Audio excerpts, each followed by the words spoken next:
Hello everyone, welcome back to my channel. কেমন আছো তোমরা সবাই? আশা করবো তোমরা সবাই ভালো আছো, আর আমিও ভালোই আছি। আজকে অনেকটা সকাল সকাল ঘুম থেকে উঠে পড়েছি, ওই 6:45 নাগাদ। কারণ আমাদের বাড়ি আজকে অনেক লোকজন আসবে। আমার মামার বাড়ির থেকে সবাই আসবে, মাসির বাড়ি থেকে আসবে, মাসির 2 মেয়ে আসবে, জামাই আসবে। তো ঘরে ভর্তি লোকজন, তার জন্য অনেকটা সকালে উঠতে হয়েছে। স্নান দান আমার কমপ্লিট, সমস্ত কাজবাজ হয়ে গেছে। রাতের বেলা কিছু সবজি টবজি কাটাকাটি করে রেখেছি। এখন ঘড়িতে বাজে প্রায় 7:45। তো কাজবাজ সারতে অনেকটা টাইমই কেটে গেছে, যেহেতু স্নান দানও করে নিয়েছি। তো যাই হোক, এখন থেকে শুরু করব আমি রান্না বান্নার, টিফিন সবটাই করব। তো চলো, আজকের ব্লগটা তোমাদের আশা করি ভালো লাগবে। আমার সাথে থাকো, দেখতে থাকো। এখানে আমি বসিয়ে দিয়েছি চা। তোমাদের দাদা ভাইয়ের চা না খেলে দিন মোটামুটি শুরু হয় না। তো যাই হোক, চাটা করে ওকে আগে চা দেবো। ও এক্ষুনি সবেমাত্র ঘুম থেকে উঠেছে, ওকে এক বালতি জল আনতে নিচে পাঠিয়েছি।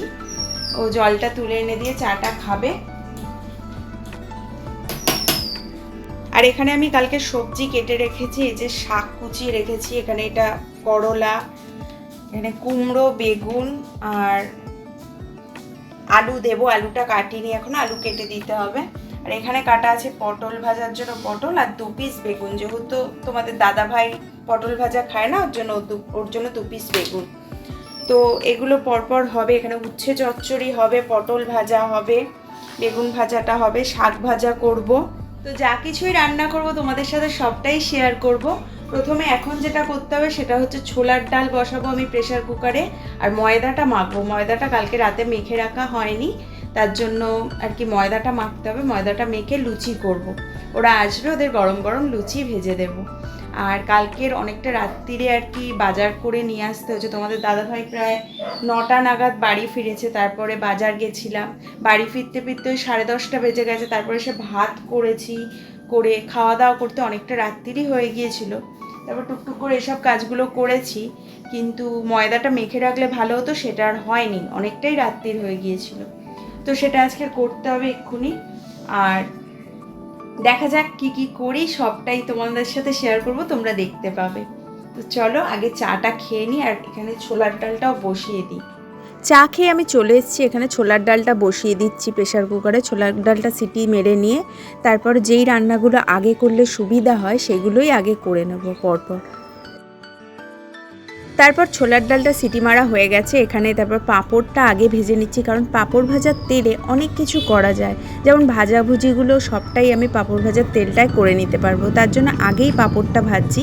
পাঁপড় ভেজে পটল ভাজা, বেগুন ভাজা এগুলো করে নেব, নিয়ে তারপর ভাজবো শাক, উচ্ছে চচ্চড়ি, এইসবগুলো পরপর একটার পর একটা করতে থাকবো। আমার ঘরে যখনই কোনো লোকজন আসার ব্যাপার থাকে, চেষ্টা করি যে আগের দিন কিছুটা কাজবাজ সেরে রাখার। যেমন কালকের আমি সবজি টবজিগুলো সমস্তই কেটে রেখেছিলাম, বেশিরভাগটা। যেমন আলু পেঁয়াজগুলো কাটা হয়নি, কারণ আলুটা কেটে রাখা যায় না, কেটে রাখলে কেমন একটা লাল লাল হয়ে যায়। আর পেঁয়াজ আদা রসুন তো কেটে রাখাই যায় না, তার জন্য ওগুলো আজকের কাটতে হবে। আর এছাড়াও আমি কালকে যেমন চাটনিটা করে রেখেছিলাম, করে ফ্রিজে রেখে দিয়েছি। এগুলো করে রাখি কিছু কিছু কাজ, যাতে করে আমারই সুবিধা হয়, কারণ একার হাতে সমস্ত কাজটাই তো আমাকে করতে হয়। আর আমার ঘরদুয়ার সত্যি কথা বলতে ছোটোখাটো, খুব বেশি বড় না। যে লোকজন আসলে না প্রচণ্ড গোলযোগ হয়, গোলমাল হয়, তাতে করে রান্নার প্রচণ্ড হ্যাপা হয়ে যায়। ঠিক না, হয়তো রান্নাটা হবে কিন্তু ঠিকঠাক কিছু ভুলে যাব বা কিছু, ওর জন্য আমি চেষ্টা করি যতটা পারি আগের দিন গুছিয়ে রাখার। তো কালকের ময়দাটা মেখে রাখলে হয়তো ভালো হতো, কিন্তু যেহেতু অনেকটাই রাত্রির হয়ে গিয়েছিল বাকি কাজগুলো করতে, তার জন্য সেটা করে রাখা হয়নি। তো এখন ঘড়িতে মোটামুটি 9টা বাজে। তো ওরা 10টা, 10:30টার মধ্যে চলে আসবে, তার মধ্যে আমার ময়দা মেখে লুচি করা আশা করি হয়ে যাবে। সবথেকে বড় কথা, মানুষের বাড়িতে তো শুধু খাওয়া দাওয়া করতেই আসে না, তারা আমার বাড়িতে আসছে, আমার সাথে একটু সময় কাটাবে, গল্পগুজব করবে। তো সবটাই, তার জন্য আর কি যতটা পারি তাড়াতাড়ি রান্নাবান্না সেরে নিলে তাদেরকে আমি একটু সময়ও দিতে পারবো। তো চলো, যতটা পারি তাড়াতাড়ি করে নেওয়ার চেষ্টা করব, কিন্তু আজকের অনেক কিছুই রান্নার ব্যাপার আছে, কতটা কি তাড়াতাড়ি করে উঠতে পারবো বলতে পারছি না। তো তোমরা দেখতে থাকো। এখানে তোমাদের সাথে কথা বলতে বলতে আমার পটল ভাজা, বেগুন ভাজা, তারপর পাঁপড় ভাজা, উচ্ছে চচ্চড়ি, শাক ভাজা এগুলো কিন্তু হয়ে গেল। এখন আমি ডালটা একটু সাঁতলে নেবো, ছোলার ডালটা নিয়ে তারপর ময়দা মাখতে বসবো। তোমাদের দাদাভাই এক্ষুনি বাজার থেকে এসছে মাটন আর ভোলা মাছ নিয়ে। তো ভোলা মাছ রান্না হবে আজকের, আর মাটনটা করব, আর বাকি রয়েছে মুসুরির ডাল একটু করতে হবে। ব্যাস এই তিনটেই বাকি আছে। তবে মাটনটা করতেই বেশি টাইম লেগে যাবে, কারণ এই গ্যাসের তাপটা তো খুব একটা বেশি পাওয়া যায় না, অনেকটা বড় কড়াই বসাতে হবে যেহেতু অনেকগুলো লোক, তার জন্য মাটনটাই যা টাইম লাগবে। এছাড়া বাকি ভোলা মাছ হতেও খুব একটা বেশি টাইম লাগে না। এখানে আমার মামি আর দিদা দুজনে চলে এসছে, মামা এখনও আসেনি, মামা আসতে একটু দেরি হবে, ওই দুপুরের দিকে আসবে। তো মামির সাথে কথা বলতে বলতে এখানে আমি ময়দাটা মেখে নিচ্ছি। মামি এসে কোনো রকমে কাপড়টা ছেড়ে আমার হাতে হাতে হেল্প করতে শুরু করে দিয়েছে।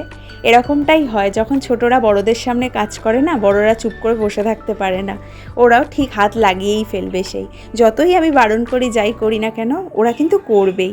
তো এখানে দিদা আর বাবা দুজনে মিলে গল্প করছে আর টিফিনটা খাচ্ছিল, আর মামি বসে পড়েছে ওখানে মাংসর সব মানে আলু পেঁয়াজ আদা রসুন ওগুলো কাটাকাটি করতে।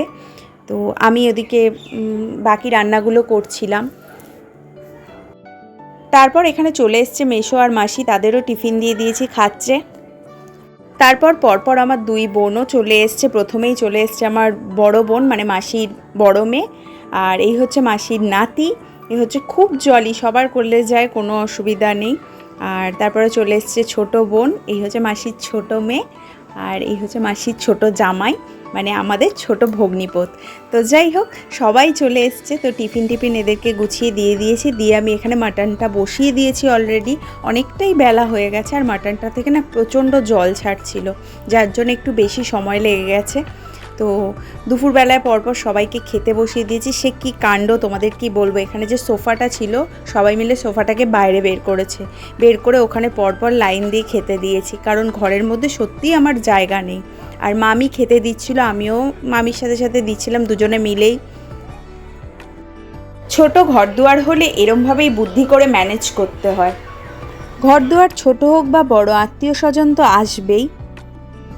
আর সত্যি কথা বলতে আমাদের আত্মীয় স্বজনরা যথেষ্ট কোঅপারেটিভ, আর ওরাই নিজেরা সোফাটা বের করে একটু বেশি জায়গা করে নিয়েছে যাতে সবাইকে খেতে দিতে অসুবিধা না হয়।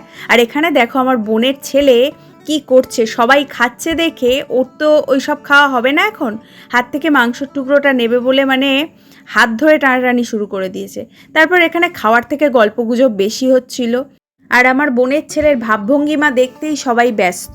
তারপর খাওয়া দাওয়ার পরে এখানে আমি পাতাগুলোকে একটা প্লাস্টিকের মধ্যে তুলছিলাম, যদিও এই ক্লিপসটা আমার নিজের নেওয়া নয়, ওরা ইচ্ছা করে নিয়েছে। তারপর খাওয়া দাওয়া করে সমস্ত কিছু পরিষ্কার করে বসে পড়েছি আইসক্রিম নিয়ে। আইসক্রিমগুলো কেটে সবাইকে সার্ভ করব এখন। জানো তো বন্ধুরা, আমরা যখন রিলেটিভসরা একসাথে হই, সে আমার শ্বশুরবাড়ির দিক থেকেই হোক বা বাপের বাড়ির দিক থেকে, সময় যে কিভাবে কেটে যায় বুঝতেই পারি না। সারাটা দিন হই হুল্লোড় করে বেশ মজা করে কাটাই। ভগবানের কাছে এইটুকুই প্রে করি যাতে করে এইভাবেই দিনগুলো কেটে যায়, কারণ মানুষের জীবনটা এখন বড্ড ছোট।